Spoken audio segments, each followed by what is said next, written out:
Hello everyone and welcome to Audio Talk. Today's going to be a different episode.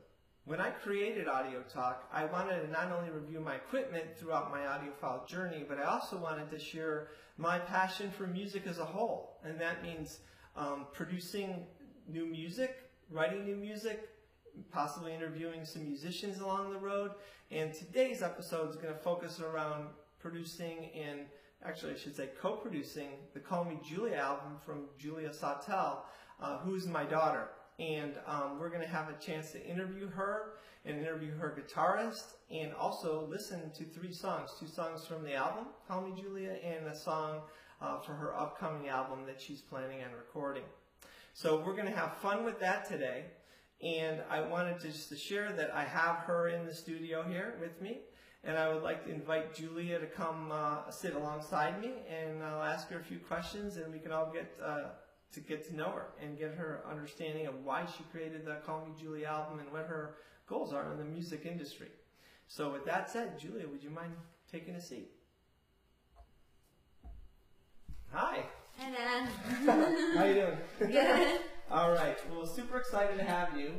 Had a few episodes of Audio Talk, but this is my favorite one so far because it's about you and about your amazing talent, if I do say so myself, and also about your album, which we co-produced together.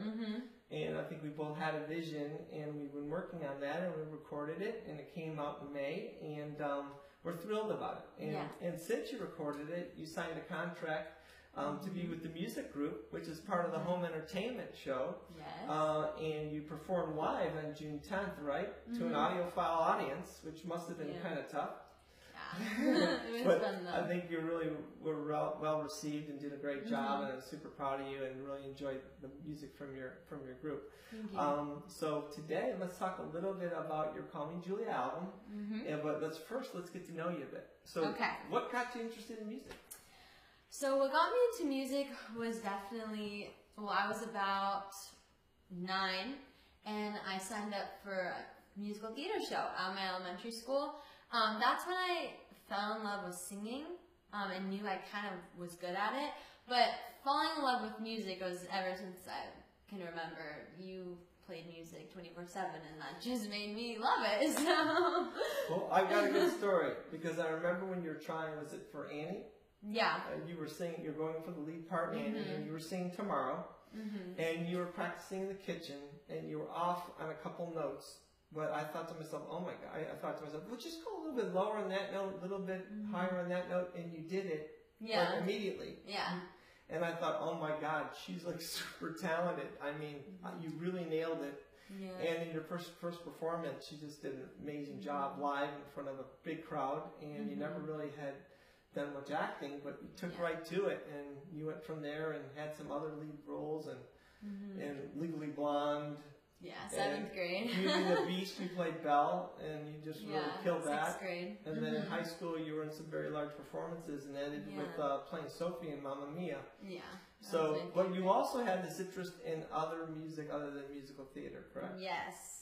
Jazz. So you love jazz, and you played in a jazz ensemble? Yeah, so my junior and senior year of high school, I was in a vocal jazz ensemble, which our pianist who plays on this album directed, and that's how we got close. And, you know, he introduced me to so many different songs, and I really fell in love with the genre and all the standards, more that I haven't heard before. Like, yeah, I grew up with listening to a lot of jazz standards, but other ones that I haven't heard before.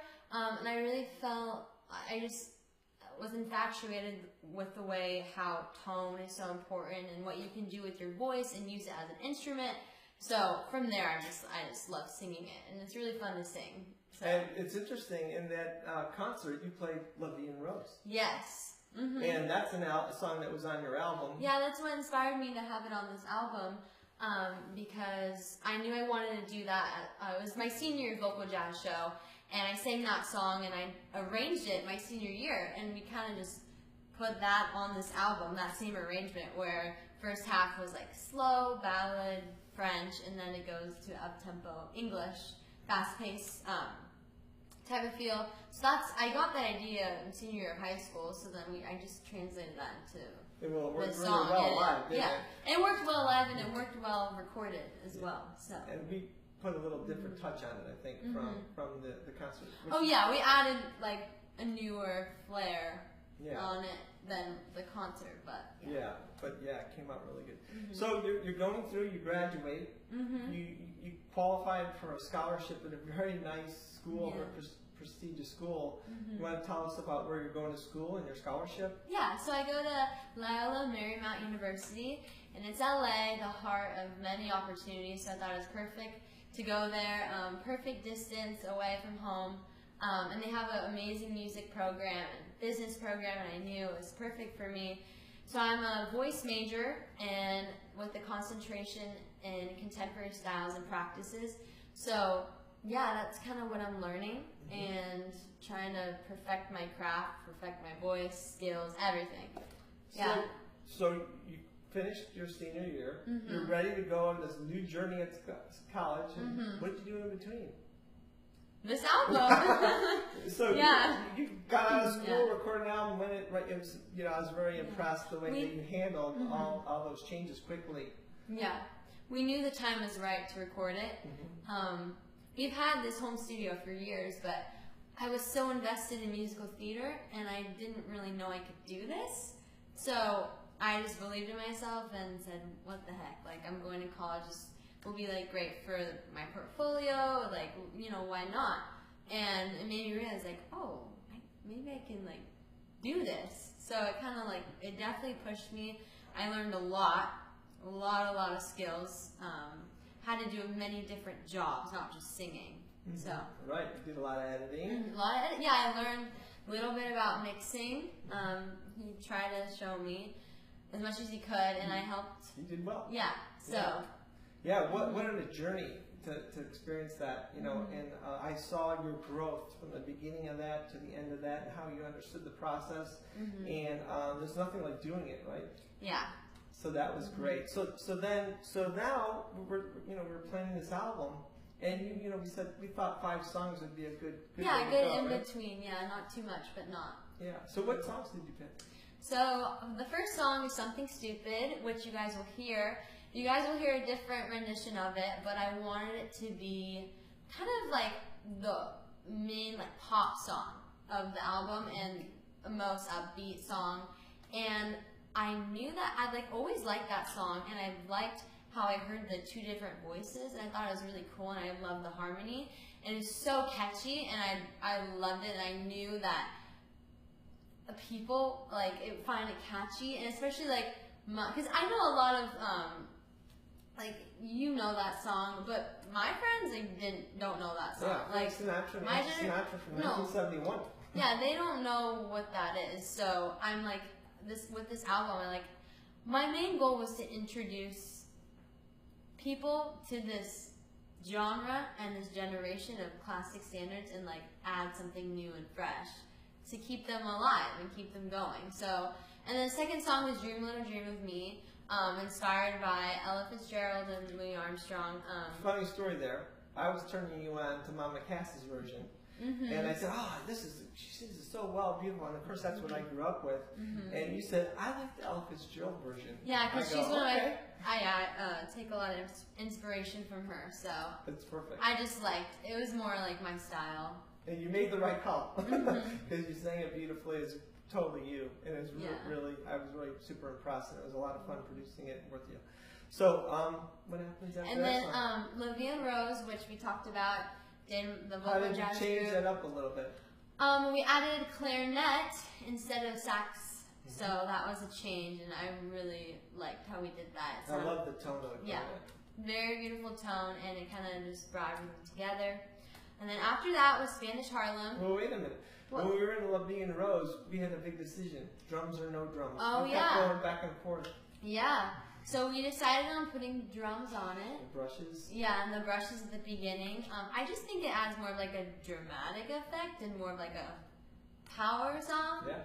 And none of the other songs had drums on it, so it's just kind of a perfect in the middle hype song. Yeah, it really, nice bottom end.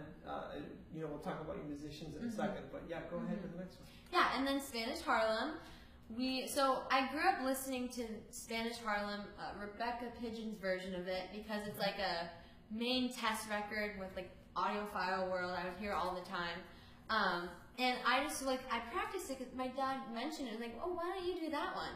So I listened to it, like debated on it, sang it through like how I would sing it, and I thought, oh, like, this fits my voice. Like, I think it's really pretty. So we just went with it, and yeah, it starts out with a simple bass line, and then it builds and builds piano, and then we added strings and guitar, and it kind of just builds into this beautiful piece, and that's one of my favorites on the album. Yeah. You can let me play on it. Oh yeah, he played his new Martin guitar on it. He strummed in the middle, like the. It's fun. Yeah. So. Yeah. My small contribution. But let's go to the last song, and then we'll talk about the musicians after that. Yeah. So the last song was "I Can See Clearly Now," and this song, everyone knows the Johnny Nash's version, but not too many people know Holly Cole's version of it, and she has a very distinct version. So we took inspiration from that version. With the high to the bass, the high tempo. Yeah. But it's different than her version. It's still very different, but it takes inspiration. Well, I love the way that you and Daniel, when you were running the songs. Huge shout out to Daniel Vu. He really helped me. Like, he did the arranging on these songs, like with the piano, and that's like the foundation of everything. So. Right. He just did his little intro and did a ballad in that in the beginning, and then the bass came in and got it pumping, and then we added clarinet, strings, and it's like the most like orchestrated song in my opinion. It just sounds like I don't know. It's nice that we were able to bring in acoustic instruments. The string quartet is a real string quartet. Yes, nothing fake, all real. Yeah, which shows in the quality when everyone says, "Oh, it's so well produced, it's so well made." Like, it's because it's real. It's all real. Yeah, and it really complements your tone of your voice, which is, I think, why we went with it. And I resonated with like what the song was trying to get across, and I thought it was fitting. Yeah, they sang it really well. So let's leave Tom for last, but let's talk about the musicians on this album and how they contributed and how you vibed with them. Yeah, so number one, like I said, Daniel Vu, he helped arrange all of them. I remember before we recorded and all of us met together, I did a session with him, and we just went through each of the songs and nailed down the piano parts, told him kind of what I envisioned, and he just gave it. Like, he's so incredibly musically talented, it's crazy. His IQ's off the charts. But, so we nailed the piano part, and then we kind of just built it on top of that. And yeah, he's been my mentor for many years. And then, so his bass player that he's worked with for a long time, who also played on the vocal jazz shows I was in, Nate Atwater, is the bass player that was on this album. And he's really, really talented.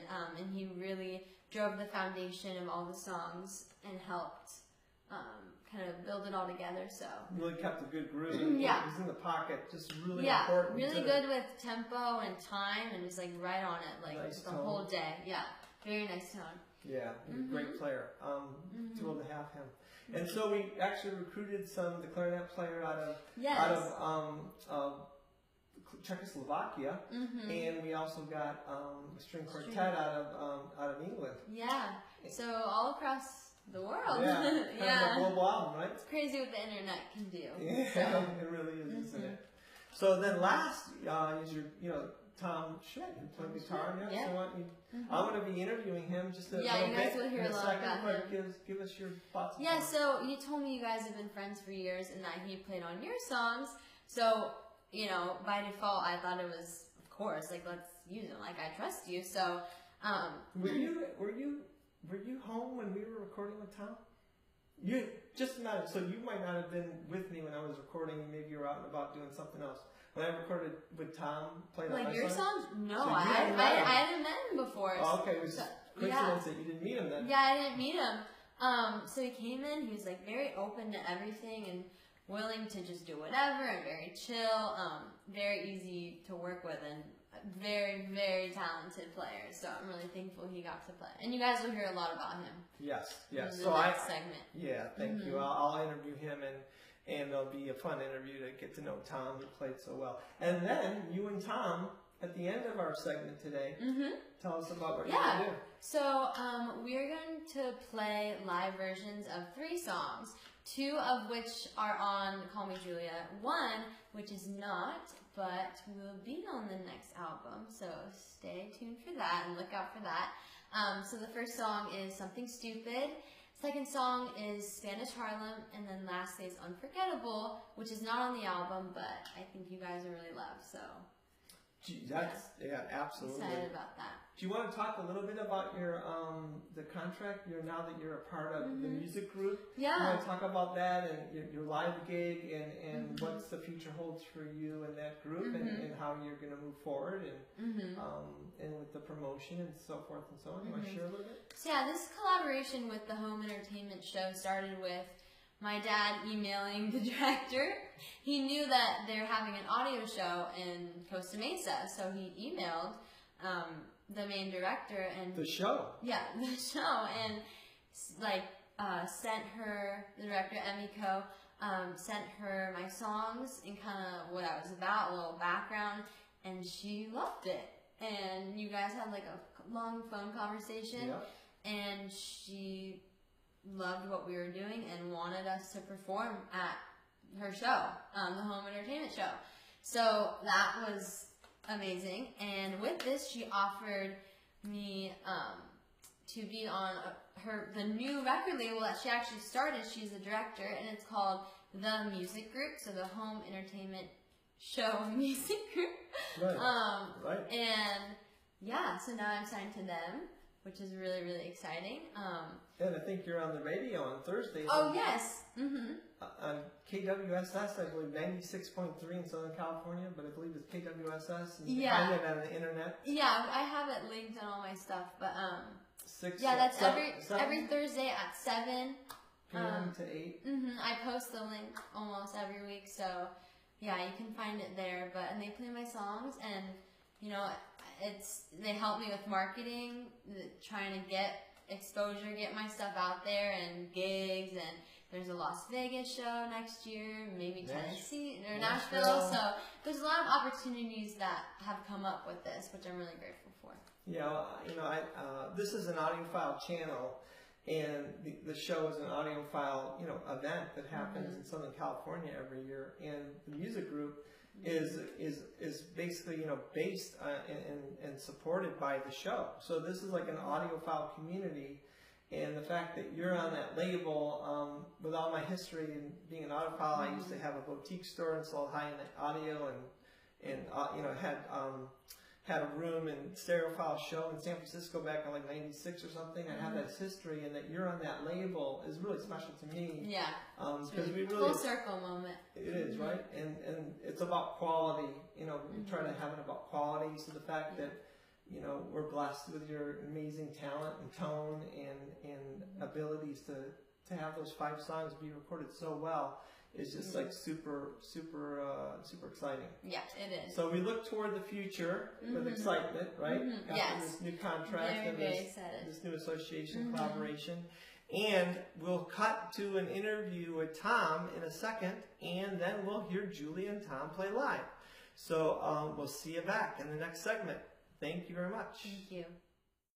And welcome back. It was great to talk to Julia, and now I have an amazing opportunity to talk to her guitar player on the Call Me Julia album, Tom Schmidt, who Tom and I go back a lot of years. We've worked together in IT for several years, and I learned that Tom was a guitar player when I was working with him. I said, hey, I'm writing some songs and making my own album. Would you mind playing? And Tom's just an amazing guy. He said, sure, I'll come and lend a hand. And as soon as he came over, I was blown away by his guitar playing and his feel for the song.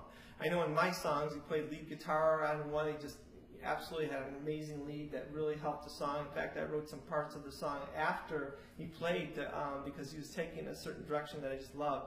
And he also played acoustic on some other songs, and it's been a great relationship.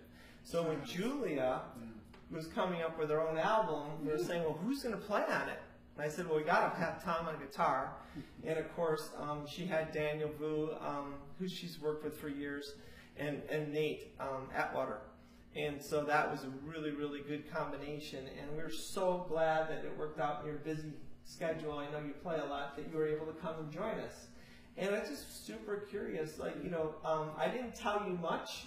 I think I shared the songs, the names of the songs, and we sent you some sheet music, some charts, but you kind of came in kind of cold. So can you tell us a little bit about your experience as you're coming into the recording studio and we're working together, and how it unfolded for you? Well, you know, it was a bit of an unknown, you know, because it was a new group, it was a new project, new group of musicians, and we had not played together before. And so there was that element. And so we, you know, as the day unfolded, it was really nice to see that there was a vision in this, you know, and Julia and yourself, I think, provided that. And that, for me anyway, that always helps, you know, because, you know, maybe, you know, you just get ideas and you start going here, there, and the other place, and it was good to have some direction like that. And then the, you know, Nate and Daniel, you know, they were a blast to play with. I mean, Daniel's got this quality of arranging songs, I would say, that really added to the project. It was really neat to hear his versions of these songs, you know. And then Nate just laid down some grooves that, you know, just inspired me. And, you know, it was really nice. I felt like nobody was really stepping on each other, and we were working together as a team and supporting Julia.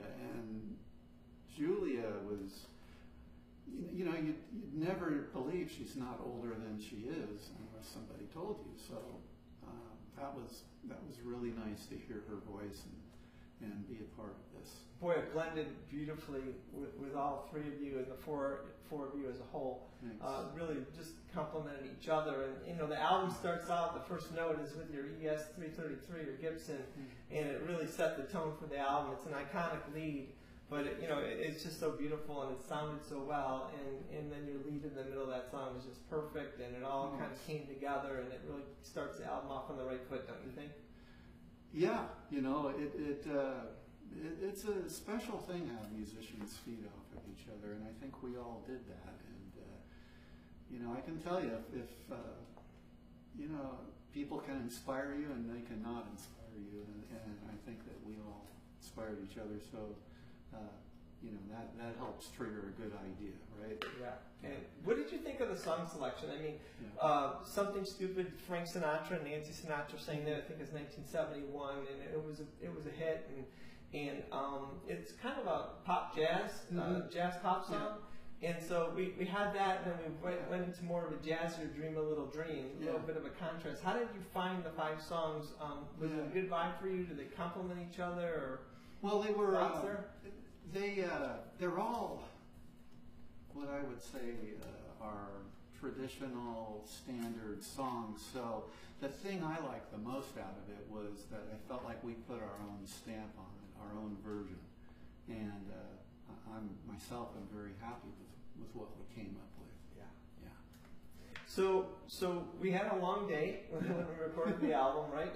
And we had each musician go in when it was time, once we had did all the rehearsal and the parts were identified. Right. And so you left with an impression.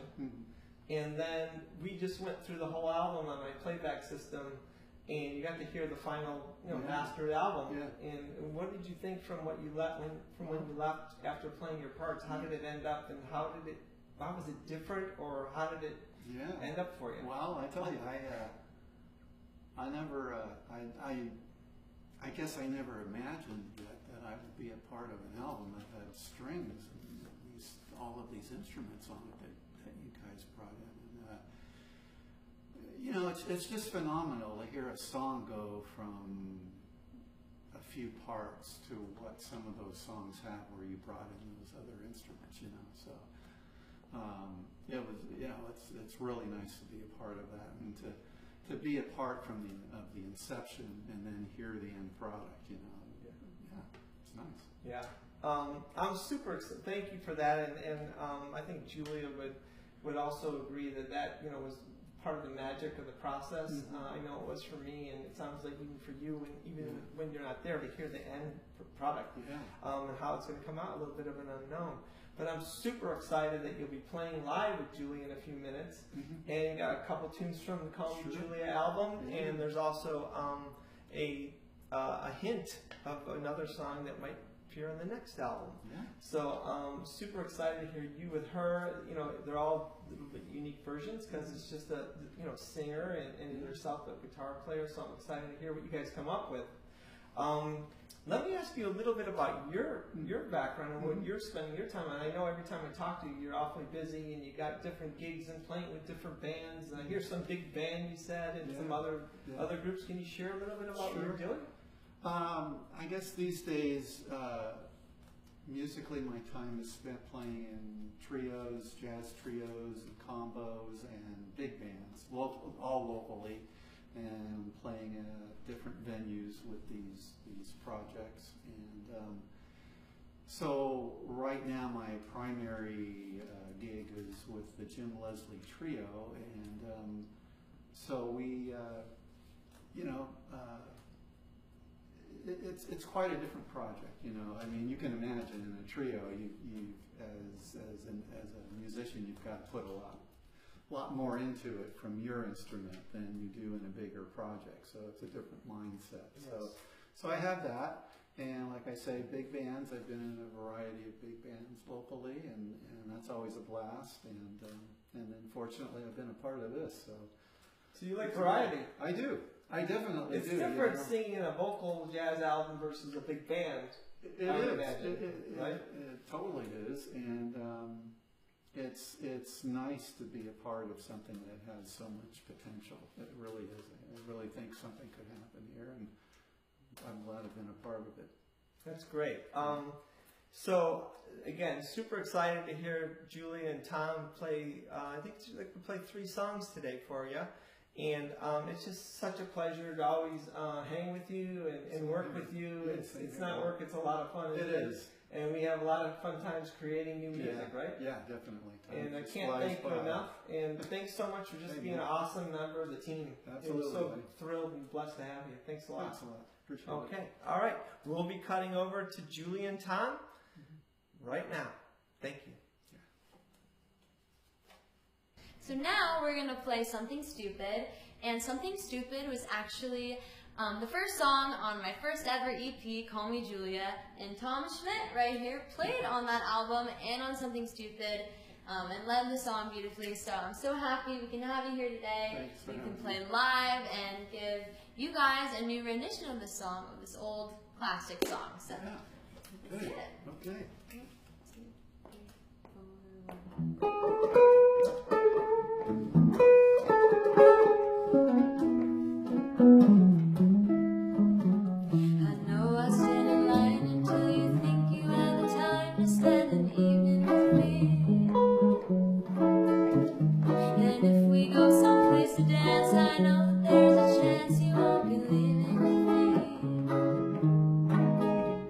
Then afterwards we drop into a quiet little place and have a drink.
I miss where your perfume fills my head. The stars get red and all the nights so blue. And then I go and slow it all by saying something stupid like I love you. I love you. I love you. I love you. So this number you might find on the next album, so stay tuned. Okay.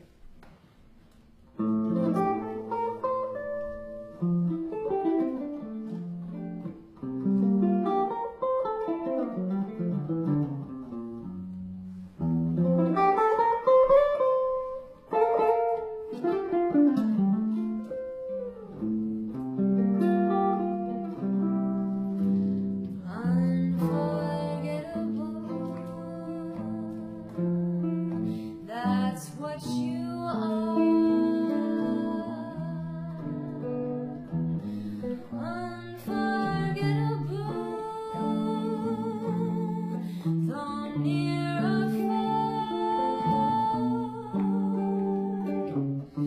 like a song of love that clings to me. How the thought of you does things to me never before has someone been more unforgettable in every way and forevermore. That's how you stay. That's why, darling, it's incredible how someone so unforgettable thinks that I am unforgettable too.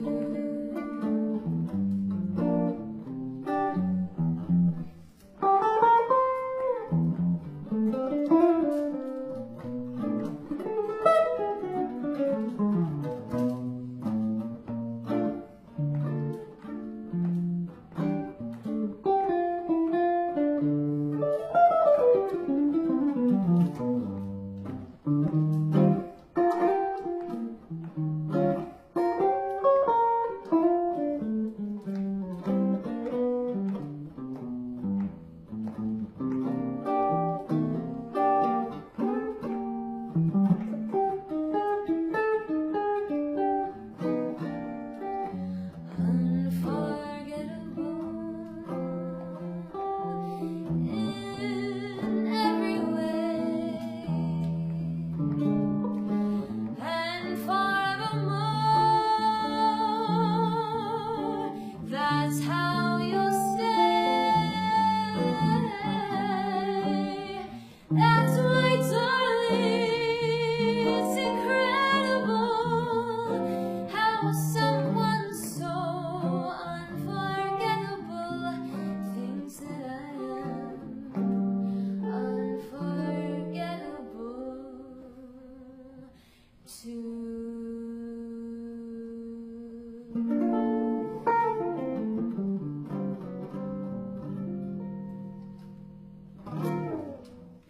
Next up is Spanish Harlem, and this is one of my favorites, and it's also on Call Me Julia, my first EP, so I hope you guys enjoy.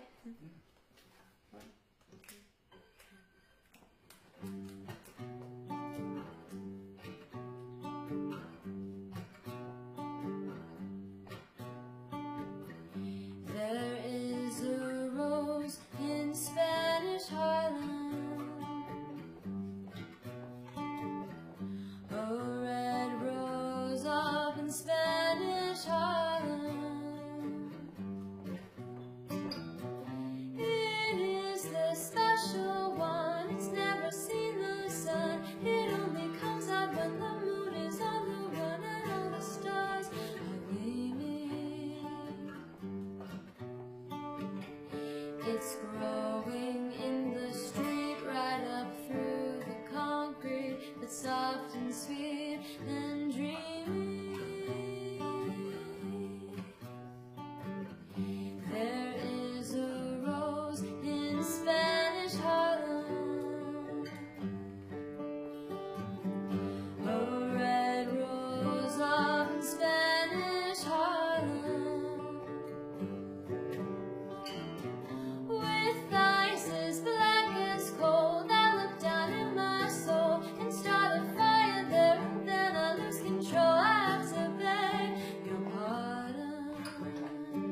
I'm going to pick that rose and watch her